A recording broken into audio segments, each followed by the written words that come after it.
जब सत्ता परिवार की जागीर बन जाए तो क्या लोकतंत्र वाकई जिंदा रहता है? ये सिर्फ एक प्रश्न नहीं है, ये भारतीय राजनीति की सबसे असुविधाजनक सच्चाई है। सिद्धांत के तौर पर लोकतंत्र का मतलब होता है समानता और अवसर, यानी कि इक्वालिटी और अपॉर्चुनिटी, जहां हर नागरिक अपनी क्षमता और मेहनत से जनता का प्रतिनिधि बन सकता है। लेकिन वास्तव में भारत की राजनीति अक्सर एक पारिवारिक विरासत जैसे दिखाई देती है, जहां कुर्सी मिलती है, चुनी नहीं जाती। पॉलिटिकल डायनेस्टी को हम ऐसे समझ सकते हैं, एक ऐसा तंत्र जहां राजनीतिक शक्ति, नेतृत्व और पार्टी का नियंत्रण एक ही परिवार के अंदर एक पीढ़ी से दूसरे पीढ़ी तक, जैसे राजाओं के दौर में गद्दी बदला करती थी, वैसा होता है। यहां नेता सेवा या संघर्ष से नहीं बल्कि सरनेम से पहचाने जाते हैं। और ये किसी एक पार्टी, आइडियोलॉजी या राज्य तक सीमित नहीं है। कश्मीर से कन्याकुमारी तक हर जगह डायनेस्टिक पॉलिटिक्स अपने रंग दिखाता है।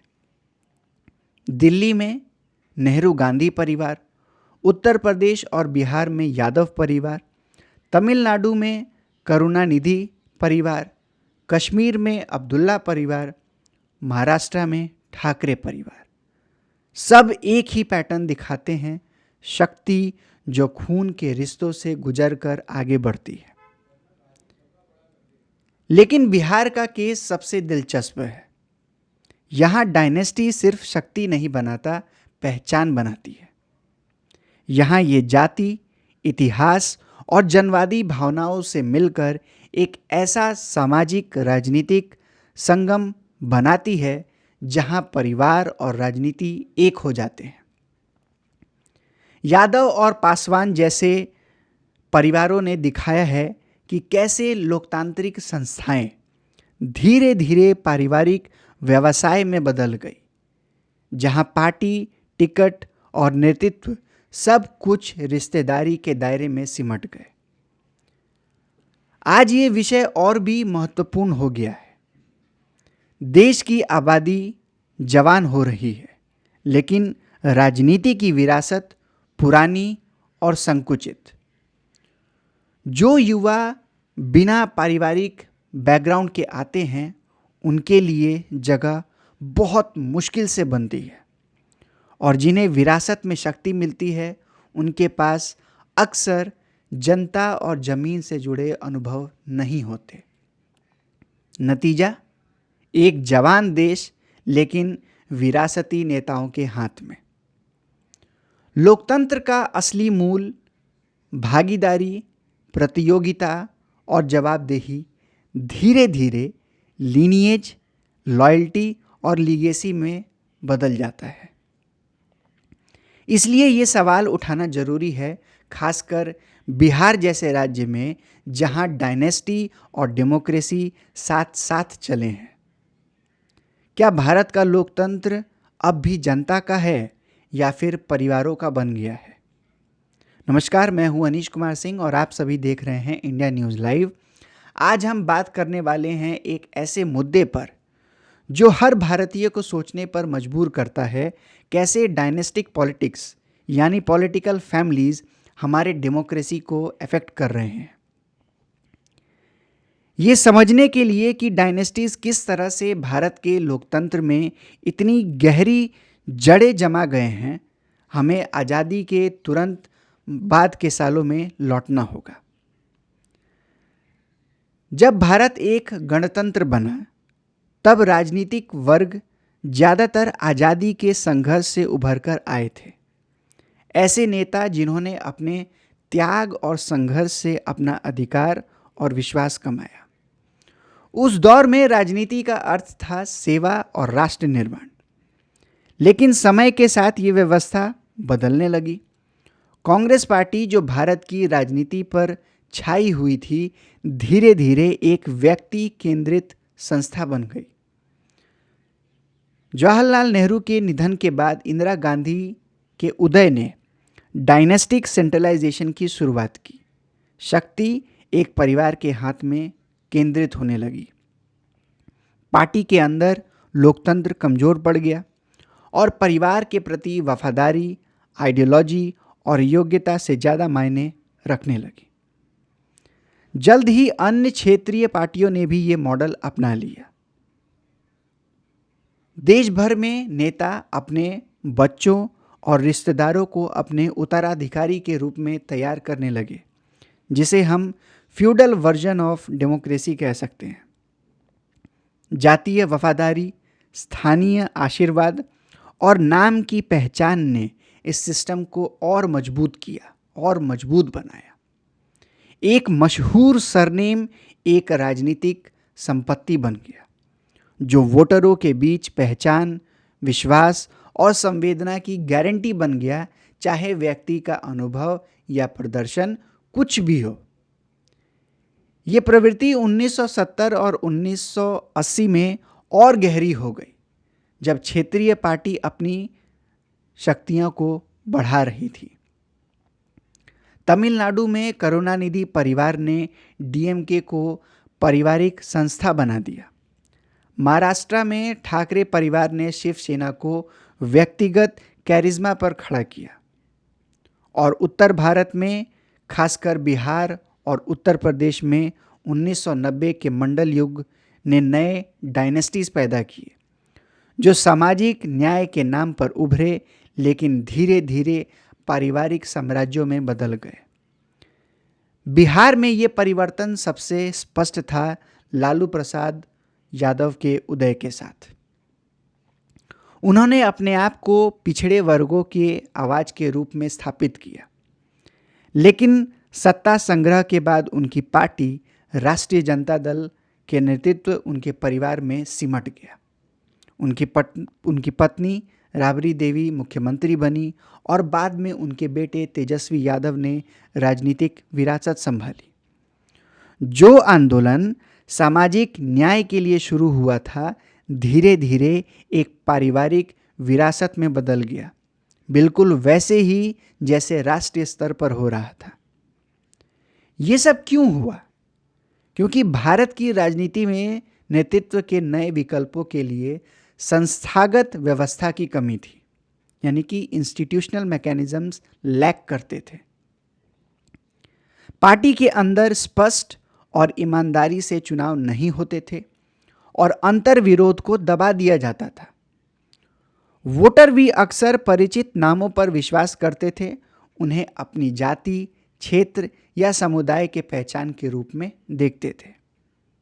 ऐसे ही दशकों में भारत का लोकतंत्र, जिसका उद्देश्य था कि प्रतिभाशाली और मेहनती नेता ऊपर आए, धीरे धीरे ऐसा तंत्र बन गया जहां पार्टियों के अंदर बैलेट्स के बदले ब्लड लाइंस का राज हो गया।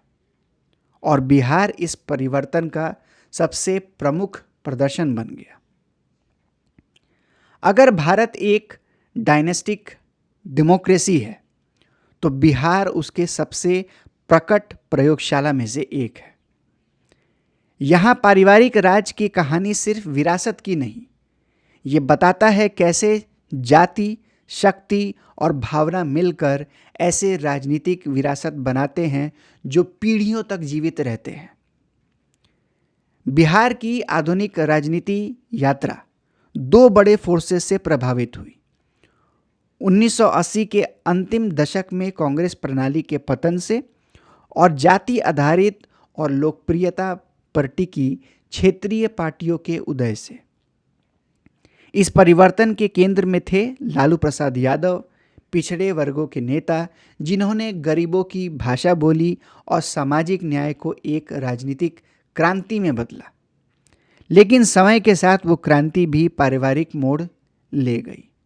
लालू की पार्टी राष्ट्रीय जनता दल धीरे धीरे अपने आइडियोलॉजी से नहीं, बल्कि यादव परिवार से पहचाने जाने लगी। जब भ्रष्टाचार के आरोपों के बाद लालू को कुर्सी छोड़नी पड़ी, तो उनकी पत्नी राबड़ी देवी, जिनके पास राजनीति का अनुभव बहुत कम था, को मुख्यमंत्री बना दिया गया।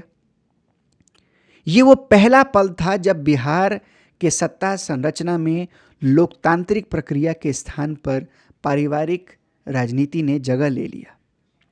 कुछ सालों बाद उनके बेटे तेजस्वी यादव ने पार्टी का नेतृत्व संभाला, एक प्रतीक के रूप में कि सामाजिक परिवर्तन की राजनीति अब पारिवारिक कंटिन्यूटी में बदल गई है। और ये पैटर्न सिर्फ आरजेडी तक सीमित नहीं रहा। लोक जनशक्ति पार्टी ने भी वही रास्ता अपनाया। रामविलास पासवान ने उनके बेटे चिराग पासवान को तक। चिराग के नेतृत्व पार्टी के अंदर विवाद का विषय जरूर बना, लेकिन पारिवारिक नाम के कारण उन्हें चुनौती देना मुश्किल रहा।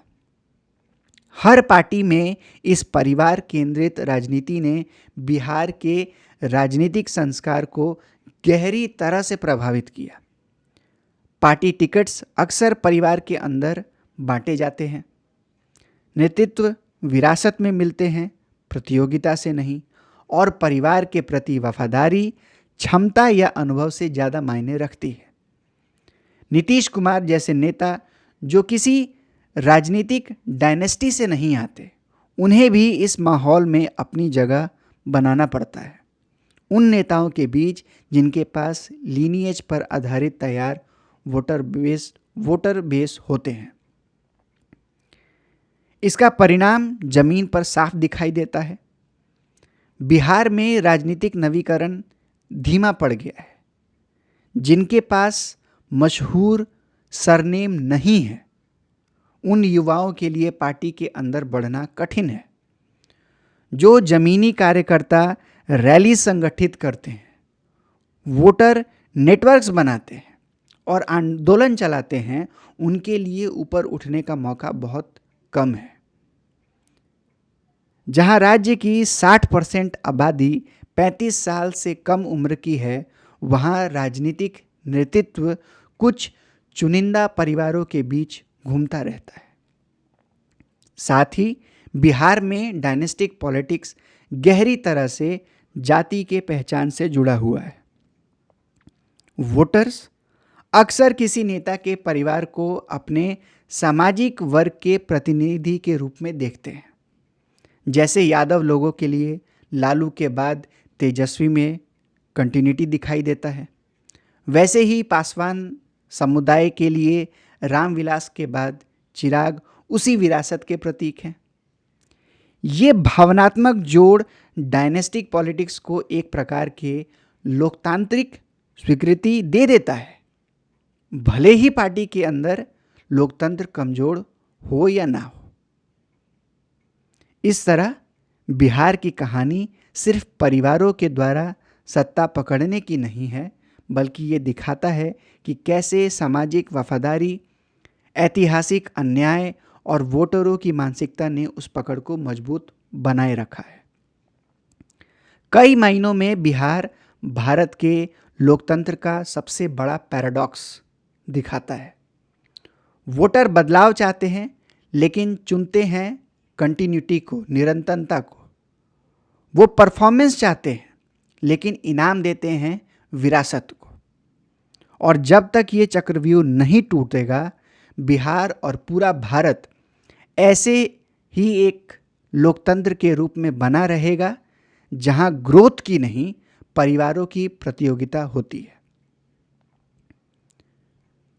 शुरुआत में डायनेस्टिक राजनीति हार्मलेस लग सकती है। आखिर नेताओं के बच्चे राजनीति में आना इलीगल नहीं होगा या इलीगल नहीं होता है।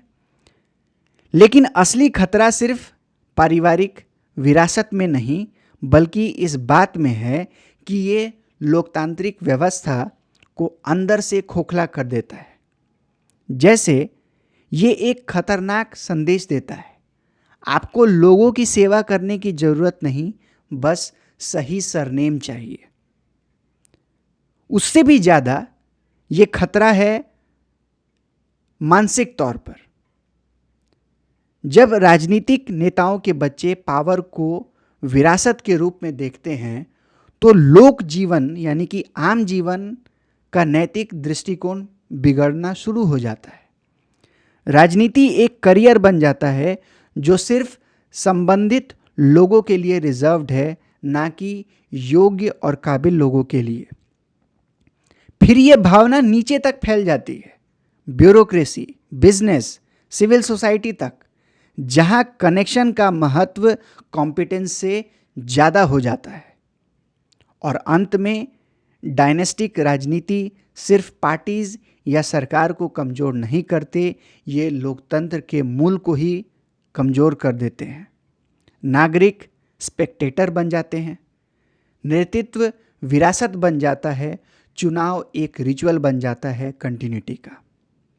और ये सबसे स्पष्ट रूप से बिहार में दिखाई देता है, जहां लोकतंत्र और डायनेस्टी के बीच का संघर्ष राज्य के राजनीतिक भविष्य को भी प्रभावित करता है। चाहे बिहार हो, तमिलनाडु, महाराष्ट्र या दिल्ली, डायनेस्टीज अभी भी राजनीति पर अपना प्रभाव रखते हैं। ये तय करते हैं कि राजनीति कैसे चलती है और वोटर अपने वोट कैसे डालते हैं। तो यहाँ सबसे बड़ा प्रश्न ये है, क्या भारत डायनेस्टिक राजनीति के जाल से छुटकारा पा सकता है?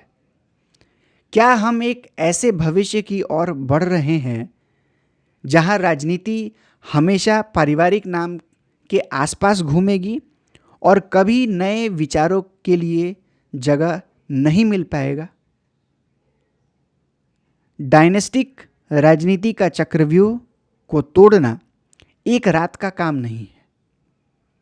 इसके लिए पार्टीज, वोटर्स, मीडिया और संस्थानों को एक संस्थागत प्रयास देना होगा।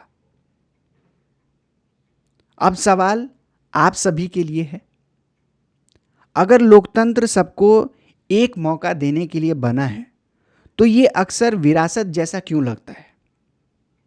क्या भारत पारिवारिक राजनीति से ऊपर उठ सकता है और सच में मेरिट और नए विचारों को सशक्त बना सकता है? आप सभी क्या सोचते हैं? अपने विचार कमेंट्स में शेयर करें। अगर आप सभी को ये एनालिसिस पसंद आया हो तो वीडियो को लाइक, शेयर और चैनल को सब्सक्राइब करें। मिलते हैं अगले एनालिसिस में। जय हिंद, जय भारत।